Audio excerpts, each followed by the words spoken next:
श्रीगौरी वक्त्रपद्मार्का श्रीविघ्नेशा गजानना उत्तिष्ठ सुरसम्पूज्या त्रैलोक्यं पालनं कुरु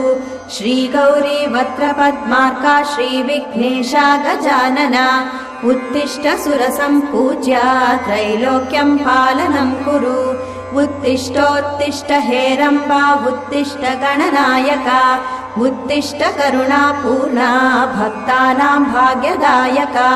उत्तिष्ठोत्तिष्ठ हेरम्बा उत्तिष्ठ गणनायका उत्तिष्ठ करुणापूर्णा भक्तानां भाग्यदायका श्रीयाकुवाहन शिवात्मज दिव्यगात्रा श्रीभिन्नदन्तधनुजान्तक सूक्ष्मनेत्रा सर्वार्ति दुःखशमना फणिराजसूत्रा देवा गणेश्वर विभो तव सुप्रभातम्।